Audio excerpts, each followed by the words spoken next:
Vijayawada university మంచి భవిష్యత్తు కోసం తెలుగు విద్యార్థులు ఇష్టపడే యూనివర్సిటీ. కాల్ 9059052378 9059052379.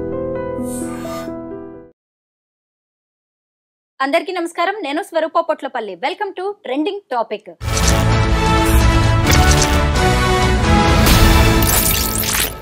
డొనాల్డ్ ట్రంప్ తీసుకుంటున్న నిర్ణయాలతో ఫారినర్స్ లో టెన్షన్ మొదలైంది. ముఖ్యంగా చాలా మంది యువత డాలర్ డ్రీమ్స్ అనేవి కరిగిపోతున్నాయి. ప్రస్తుతం నాతో పాటు ఎంతో మంది యువతని ఎంటర్‌ప్రెన్యూర్స్ గా తీర్చిదిద్దుతున్న founders lab CEO Kasaragadda Shakuntala గారు ఉన్నారు.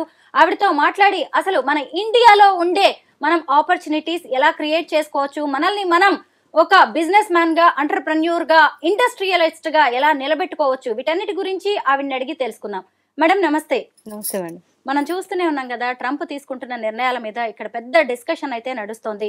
ముఖ్యంగా చదువుకోవడానికి వెళ్ళి అక్కడ పార్ట్ టైం జాబ్స్ చేస్తే మేము ఒప్పుకోము, మీ వీసా రద్దు చేస్తామని ఎప్పుడైతే ట్రంప్ చెప్పారో అప్పటి నుంచి అక్కడ చదువుకుంటున్న విద్యార్థుల్లో అలాగే ఇక్కడున్న తల్లిదండ్రుల్లో టెన్షన్ మొదలైంది. అంటే ఫ్యూచర్లో కూడా చదువుకోవాలి, అక్కడికి వెళ్ళి జాబ్స్ చేయాలి అనుకునే వాళ్ళు కూడా టెన్షన్ పడుతున్నారు. మీరు ఏం చెప్తారు ఇప్పుడు అక్కడున్న స్టూడెంట్స్కి కావచ్చు, ఇక్కడున్న పేరెంట్స్కి? బేసికల్గా మనము బయట దేశానికి వెళ్ళి చదువుకోవటంతోనే చూస్తే చదువు అవుతుంది, చదువుకుంటాము, బయటకు వస్తాము అని చూస్తాము. ఏదైనా స్కాలర్షిప్ బేస్తోనో స్టడీ లోన్తో వెళ్ళిన వాళ్ళము. కానీ ఇక్కడ అమెరికాకి వెళ్ళే స్టూడెంట్స్కి ఏముంటుందంటే, స్టూడెంట్గా ఉన్నప్పుడు కూడా సంపాదించుకోవచ్చు, అయిపోయినాక కూడా ఇమ్మీడియట్గా నాకు జాబ్ ఆపర్చునిటీ వస్తుంది, ఇంక అక్కడే సెటిల్ అయిపోతాను అన్న 80% స్టూడెంట్స్ అదే ఆలోచనతో వెళ్తారు. చాలా తక్కువ మంది మళ్ళీ తిరిగి వస్తాము, ఇక్కడే జాబ్స్ చేసుకుంటాము, ఇక్కడ వ్యాపారం చేస్తాము అని వచ్చేవాళ్ళు. సో ఇప్పుడున్న పరిస్థితిలో ఈ పాలసీ వల్ల ఏంటి అంటే, అదర్ దాన్ అకాడమిక్ ఇన్స్టిట్యూషన్, అంటే నేను చదువుకునే యూనివర్సిటీలో తప్పితే నేను బయటికి వెళ్ళి వర్క్ చేయొద్దు. అంటే యూనివర్సిటీలో నాకు ఇంటర్న్షిప్ వచ్చినా, లేకపోతే యూనివర్సిటీలో రీసెర్చ్ అసోసియేట్గా వచ్చినా నేను పని చేయొచ్చు.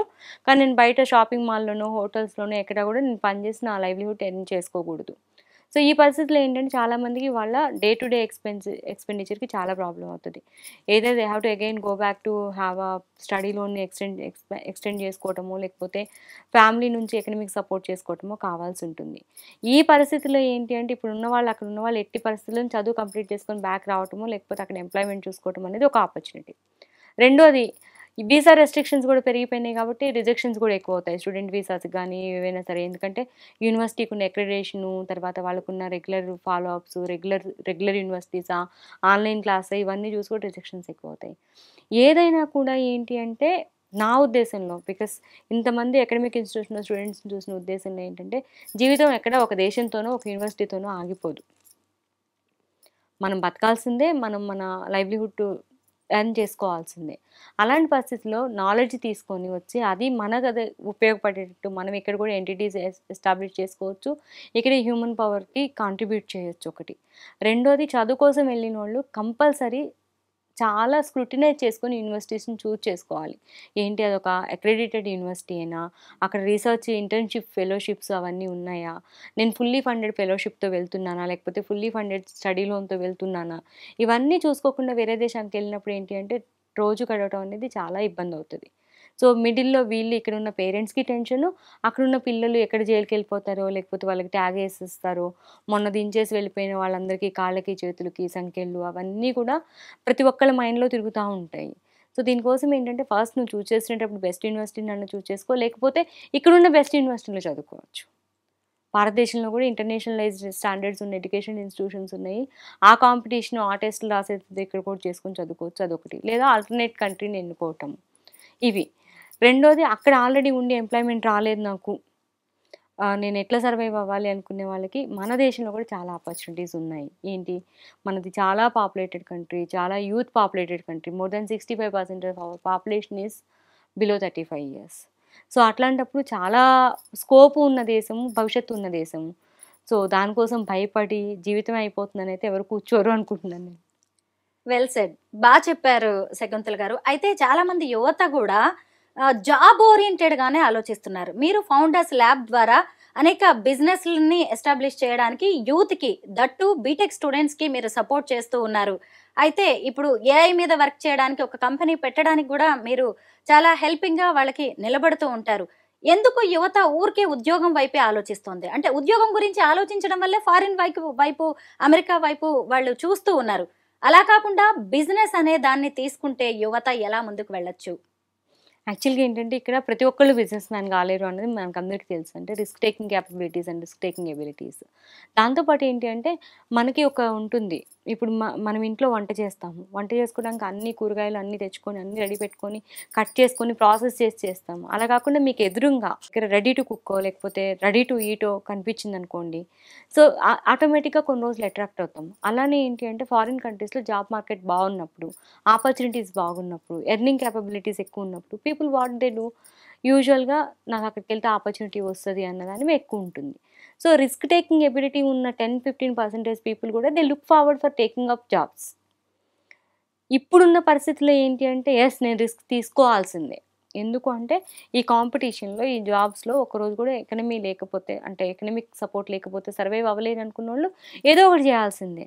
అప్పుడు నేను చేసిన గ్రాడ్యుయేషన్‌కి రిలవెంట్ ఎంటర్‌ప్రైజ్ అన్నా చూసుకుంటాను, రిలవెంట్ జాబ్ అన్నా చూసుకుంటాను. సో, ఎంటర్‌ప్రైజ్ వైపు వస్తే ఏమొస్తుంది ఇనిషియల్‌గా ఒక 2-3 years they have to struggle to build it. కానీ ఫ్యూచర్‌లో they will only become an employer and they grow their leadership skills, the passion they build into that product and everything makes them kind of complete human leader where they will become economic లీడర్స్‌గా తర్వాత వాళ్ళకి ఎంకరే ఒక స్పిరిట్‌గా నిలుస్తారు. So, మనకైతే potential ఉంది. వేరే schemes ఉన్నాయి యాక్చువల్‌గా. State and central government schemes are supporting the youth entrepreneurs. College level నుంచి కూడా సెంట్రల్ గవర్నమెంట్ చాలా schemes they are supporting right from the college. ఇది చాలా మందికి తెలియట్లేదు శకుంతల్ గారు. ముఖ్యంగా అమెరికా అనగానే భూలోక స్వర్గం అనుకుంటున్నారు. అక్కడ లైఫ్ చాలా బాగుంటుంది. పైగా అక్కడ ఐటీ ప్రొఫెషనల్ కి చాలా డిమాండ్ ఉంది. సో అక్కడికి వెళ్తే పెద్ద జీతం వస్తుంది, ప్యాకేజెస్ బాగుంటాయి, త్వరగా లైఫ్లో సెటిల్ అవ్వచ్చు.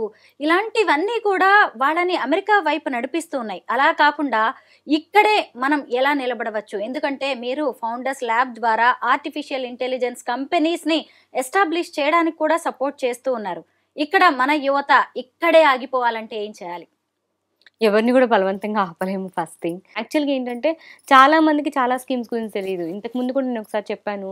క్రెడిట్ లింకేజ్ స్కీమ్స్ ఉన్నాయి. వేరాస్ 2 క్రోర్స్ వరకు without collateral banks are providing loans for establishing an enterprise. అలానే మన దగ్గర చాలా central government and state governments central schemes actually for students entrepreneur in residence అనే స్కీమ్ ఒకటి ఉండింది. ఎక్కడ నీ చేతిలో ఒక ప్రొడక్ట్ నువ్వు ఎంబీపీ తయారు చేసి ఉన్నావు. నీకు ఆ ఎంటిటీ ఎస్టాబ్లిష్ అయ్యే వరకు ఒక ఫెలోషిప్ ఉంటుంది. 35,000-40,000 వరకు ఫెలోషిప్ ఇస్తారు ఎవ్రీ మంత్. అంటే నీ లివింగ్ ఎక్స్‌పెండిచర్ ప్లస్ నువ్వు ఒక ప్రొడక్ట్‌ని డెవలప్ చేయడానికి నీకున్న ఫెసిలిటీస్‌కి సంబంధించిన డబ్బులన్నీ వస్తున్నాయి. అలానే జెనసిస్ అని ఒక స్కీమ్ ఉంది. ఒక స్టార్టప్ డెవలప్ కావడానికి 2.5-4.9 లాక్స్ వరకు government is ready to spend for you. అంటే మనకు చాలామంది మనకు వాళ్ళెందుకు పెడతారనుకుంటాం. నువ్వు ఒక కరెక్ట్ ఐడియాతో కరెక్ట్‌గా పిచ్ చేసుకుంటే ఆ స్కీమ్ నుంచి మేటీ జెనసిస్ స్కీమ్ నుంచి డబ్బులొస్తాయి. అటల్ ఇంక్యుబేషన్ సెంటర్ నుంచి ఒక్కొక్క స్టార్టప్‌కి 10 లక్షల వరకు గ్రాంట్స్ వస్తున్నాయి. స్టార్టప్ ఇండియా సీడ్ ఫండ్ నుంచి ఒక్కొక్క స్టార్టప్‌కి 10-20 లక్షల వరకు గ్రాంట్, 20-50 లక్షల రూపాయల వరకు అంటే మిగతా 30 లక్షల రూపాయల వరకు డెట్. అది కూడా ఎలా 4-5% రిజర్వ్ బ్యాంక్ రెపో రేట్ ప్రకారము లీస్ట్ ఇంట్రెస్ట్ రేట్‌తో సపోర్ట్ చేస్తున్నారు. సో, ఈ స్కీమ్స్ అన్నీ ఉన్నాయి. ఇవే కాకుండా ప్రతి కాలేజ్‌కి ఒక ఇంక్యుబేషన్ సెంటర్, ఆ ఇంక్యుబేషన్ సెంటర్‌కి ఉన్న ఫండ్ నుంచి support, even philanthropists are supporting, CSR is supporting the technology based incubators for encouraging the startups. ఈ various corporate companies are establishing centre of excellences in the academic institutions to support these research and commercialization. So, ఇన్ని opportunities ఉన్నాయి. Only thing is how you explore it and how you go to right kind of people to do it. So, part of this Founders Lab is creating various awareness camps on the schemes and other things. Shakuntala గారు, చాలా మంది అక్కడికి వెళ్ళిపోయి just employees గానే మిగిలిపోతున్నారు. ఇప్పుడు మీరు చెబుతున్న దాన్ని బట్టి చూస్తే ఇక్కడే ఎన్నో అవకాశాలు ఉన్నాయి. అమెరికా అంటేనే వలసదారులతో, వేర్వేరు దేశాల వ్యక్తులతో ఏర్పడిన ఒక దేశం. అంటే మన దేశ స్కిల్ కూడా ఇప్పుడు అక్కడికి వెళ్ళిపోయి ఆ దేశానికి ఉపయోగపడుతుంది. మన దేశానికి ఎక్కువగా ఉపయోగపడట్లేదు. ఇప్పుడైనా మనం ఎలాంటి చర్యలు తీసుకుంటే మన టాలెంట్ని మనమే వాడుకునే అవకాశం ఉంది, మన ఎకానమీని మనమే ఎలా స్ట్రెంగ్తెన్ చేసుకోవచ్చు? బేసికల్‌గా ఒక మోటివేషన్ తీసుకునేటప్పుడు మనలో మోటివేషన్ తీసుకునేది ఏంటంటే అమెరికా ఈజ్ ఆల్వేస్ ఒక సామెత ఉంటుంది. అందని ద్రాక్ష పుల్లన అని చెప్పేసి. సో అక్కడికి వెళ్ళలేని వాళ్ళేమో అక్కడ ఏమి బాగుండదంట, గన్ కల్చర్ ఉందంట, అది ఇది అనుకుంటారు. అక్కడ ఉండి ఎంప్లాయ్మెంట్ ఉన్నోళ్ళేమో ఇక్కడ కొంచెం లైఫ్ బాగానే ఉంది, కంఫర్టబుల్గా ఇక్కడే ఉండిపోతాము, బికాస్ డాలర్ని రూపాయితో కంపేర్ చేసుకొని చూసుకుందాము అనుకుంటారు. కాకపోతే ఏంటంటే ఎక్కడుంటే అక్కడ ఆపర్చునిటీ క్రియేట్ చేసుకున్న వాళ్ళు సర్వైవల్ రేట్ ఎప్పుడు కూడా 100% ఉంటుంది. ఇప్పుడు ఏంటి అంటే అసలు అక్కడికి నుంచి మేధోవల్స్, ఇందాక ఫౌండర్స్ ల్యాబ్ గురించి ఎక్స్ప్లెయిన్ చేసినప్పుడు కూడా మేధోవల్స్ని అరికట్టడం అనేది ఫౌండర్స్ ల్యాబ్ యొక్క ఫస్ట్ ఎయిమ్. ఎందుకు అంటే మన దేశం యొక్క నాలెడ్జ్ మన దేశానికి ఉపయోగపడాలి, ప్లస్ మనమే ప్రొడక్ట్స్ బిల్డ్ చేసుకోవాలి. Because of hugely populated country like India needs many projects, many products and many employment generation companies, because we need employment generation companies to create employment to our own people. So ఈ ప్రాసెస్లో ఏంటి అంటే అక్కడున్న opportunities, అక్కడ నాలెడ్జ్ని పెంచుకొని ఇక్కడ వచ్చి కంపెనీలు పెట్టే వాళ్ళు కూడా ఉన్నారు. కానీ మన ఇండస్ట్రియల్ పాలసీస్ గురించి, మన స్కీమ్స్ గురించి అవేర్నెస్ అనేది క్రియేట్ చేయాలి ఎక్కువ.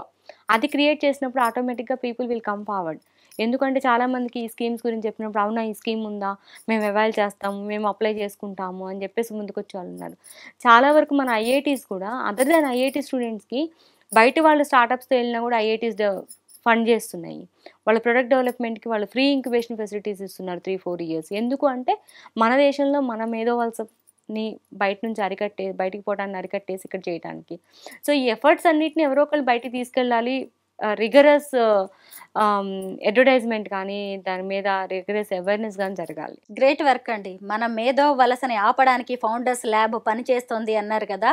నిజంగా భవిష్యత్తులోనైనా మనం ఇప్పటి నుంచే గట్టిగా నిర్ణయాలు తీసుకుని అవేర్నెస్ కల్పించాల్సిన అవసరం అయితే చాలా కనిపిస్తుంది. ఎందుకంటే ఈ ట్రంప్ తీసుకున్న నిర్ణయాలతో మనమందరం భయపడ్డం ఏంటి, మన దేశంలోనే ఇన్ని రిసోర్సెస్ ఉన్నాయి, ఇన్ని ఆపర్చునిటీస్ ఉన్నాయి, వాటిని వాడుకోలేకపోవడమే మనం చేస్తున్న తప్పు.